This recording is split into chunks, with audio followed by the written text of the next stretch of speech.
반갑습니다. 자, 경제 수학. 오늘은 여러분들과 함께 그 세금 부분에 대해서 한번 볼 텐데요. 전체 흐름만 여러분들하고 한테 보여줄 테니까, 이런 거구나 정도만 여러분들이 알고 있으면 되겠습니다. 자, 소득세라고 하는 것은 개인 소득세의 준말이 되겠습니다. 그래서 개인이 돈을 버는 경우에 그에 대해서 부과되는 세금인 거죠. 국세청에서 부과되고 있죠. 또는 자, 지국재청에서 부과된다라고 생각하시면 되겠습니다. 자, 특성은 뭐냐면 열거주의, 이자 배당은 유형별로 포괄해서 한다라고 하는 거죠. 그 다음 개인 단위로 한다. 개인별 소득을 기준으로 과세하는 겁니다. 가족 단위가 아니고요. 그 다음 종합분류과세, 종합과세, 분류과세, 분리과세 이렇게 좀 나뉜다는 거죠. 좀 해보죠. 그 다음 부담 능력을 고려합니다. 그래서 인적 공개, 누진으로 과세하고 개인의 인적 사항 등을 고려하는 거죠.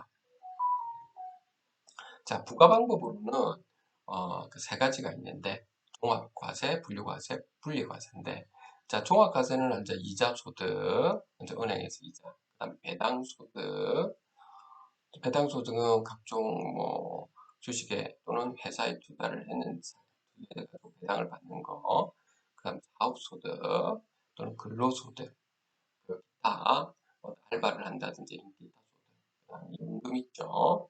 이제 연금 소득이 이렇게 되고요. 분류과세는 큰 두 가지로 보시면 되겠습니다.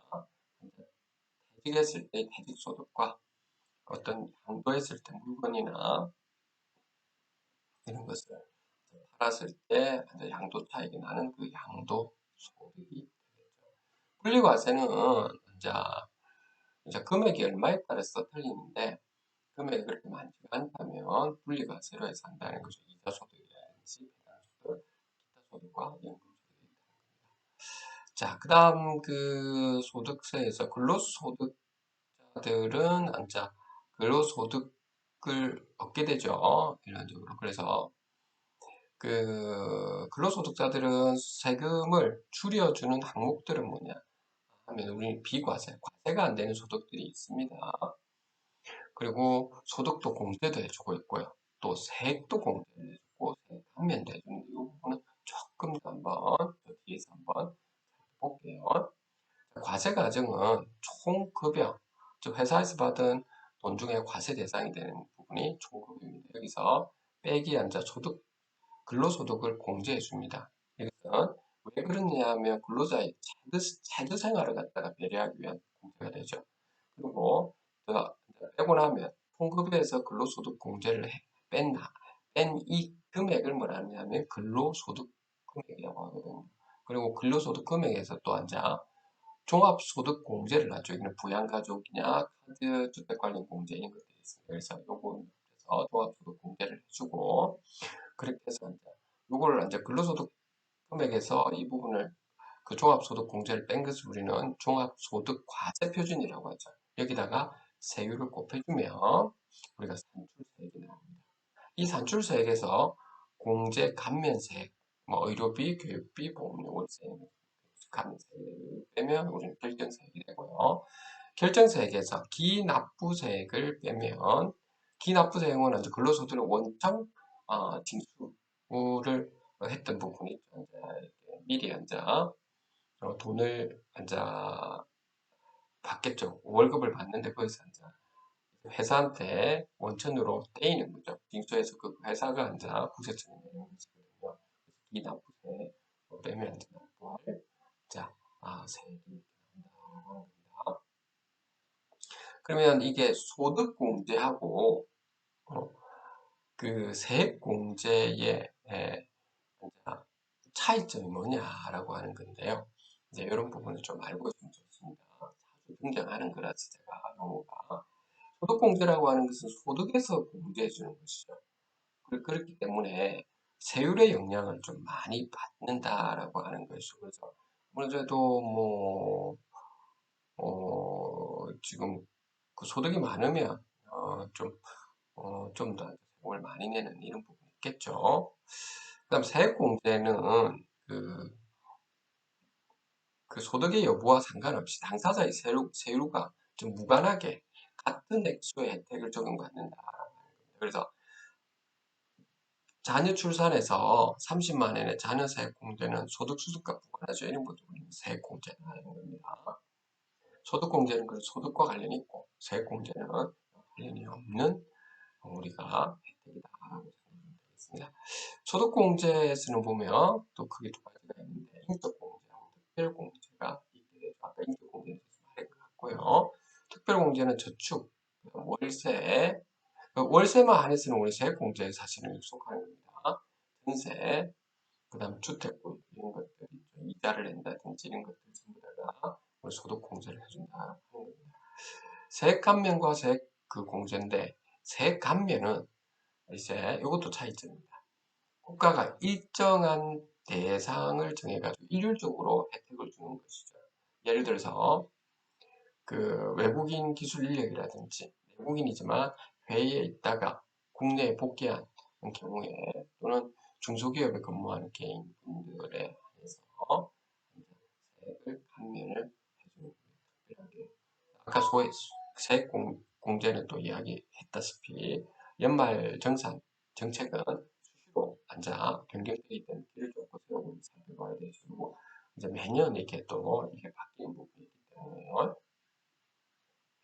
세금 안 내는 그 근로소득 같은 경우가 업무 수행에서 관련된 경비들이죠. 그래서 일직료, 숙직료, 출장비, 해외 근로자의 본국 기금협의 이런 것들은 세금 안 내는 거죠. 차량 이런 거, 그 자가운전 보조금 월 20만 원 내고요.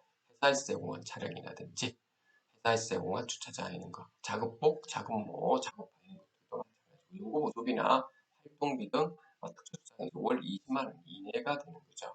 그 다음 사내급식, 식권, 일정 금액 이내의 식대, 야간 근무 등 시간 외 근무를 하는 경우에 별도로 받는 식사대라든지 근로자나 배우자의 출산 또는 육체 이하 자녀보호 육과 관련해 규정에 따라서 제공된 월 10만 원 이내의 금액이라든지 맞벌이 부모 자녀 한 명에 대해서 받는 각각 월 10만 원 이내의 금액이라든지 산업안전보건법에 따른 건강진단비라든지 직업 규정에 따라 지급받는 업무 관련 교육비 그다음 상시 주거용 사택이라든지 업무 관련 동시비, 경조금, 그다음 회사 부서별로 지급된 포상금을 부서로 회식비로 지출하고 준비금을 첨부해서 회사에 먼저 제출하는 경우라든지 제대군인 지원에 관한 법률에 따른 정직 경우 이런 것들이 세금 안 내는 근로소득이 되겠습니다. 이런 것들은 좀 많이 이렇게 좀 들어가 있으면 괜찮다는 거죠. 비과세니까.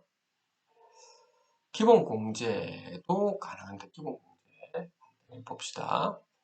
그, 올해 혼인 신고한 배우자 기본 공제가 된다는 거고 올해 사망한 배우자라든지 배우자의 직계존속이라든지 장모, 시아버지, 뭐 어머님 이런 거 올해 사망한 직계존속, 새아버지 그 다음에 사망한 아버지와 법률혼 관계했던 새어머니라든지 부와 이혼 후에 재혼한 생모라든지 양부모와 친부, 그다음 배우자의 생모라든지 배우자 사망했지만 거주자가 계속 부양하는 배우자의 직계 존속이라든지 배우자 사망으로 거주자가 재혼한 경우에 재혼한 배우자의 직계 존속이라든지 오래 사망한 손자녀라든지 올해 중에 출생을 했으나 출생 신고를 안 한 자녀라든지 올해 중에 출생하여 사망했으나 출생 신고 및 사망 신고를 하지 않은 자녀라든지 혼인 외자로서 가족관계 등록부에 등록한 자녀라든지 또는 거주자의 배우자가 그 거주자와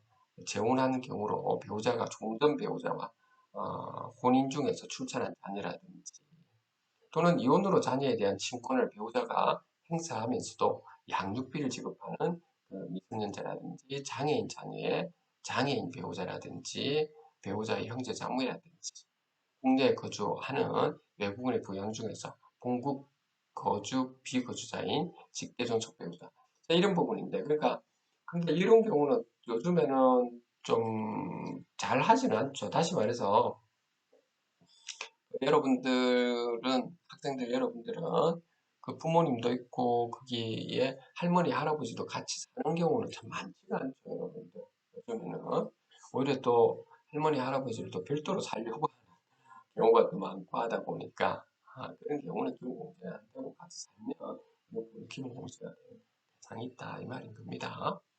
세액공제 부분에서도 보험료 같은 경우에 맞벌이하고 있는 남편이 본인이 사고가 날 때 보험료가 나오는 보험을 계약하고 보험료를 본인이 공제받은 경우에 또는 연도 중에 해지한 경우에 해지 시점까지 나가간 보험료라든지 선납보험료라든지 또는 보장성 보험료를 사용자가 지급하여 주는 경우라든지 이런 것들이죠. 또 의료비 같은 경우에는 20대 초과 자녀 의료비를 본인과 배우자가 나누어서 부담한 경우에 본인 부담분 의료비 신청 시에 그다음 맞벌이 부부의 배우자 의료비를 본인이 부담한 경우에 또 의료기관에서 의료비가 청구한 10대라든지 라식 수술비라든지 정신적 고통에 따른 치료 목적의 흉터 제거 수술비라든지 진료 예방 목적으로 지급된 MRI 촬영비라든지 종파, 양수검사비 등의 출산 관련 분만 비용이라든지 총 금액 7천만 원 이하 근로자의 산후조리원 비용 이런 것도 의료비에서 세부가 되고요.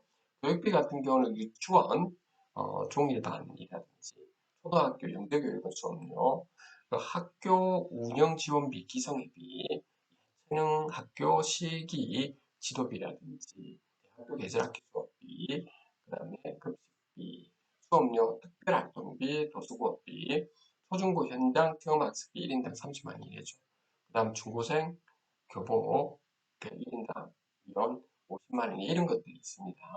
이 외에는 뭐 학원비라든지 이런 거는 아니라는 거죠. 그 다음에 월세 뭐 이런 것들도 세금이 나는 겁니다. 오늘은 개인 소득 개인 사업이나 아니면 월급을 받는 이런 분들 안에서 소득세에 대해서 한번 알아보았습니다. 여기까지 하겠습니다.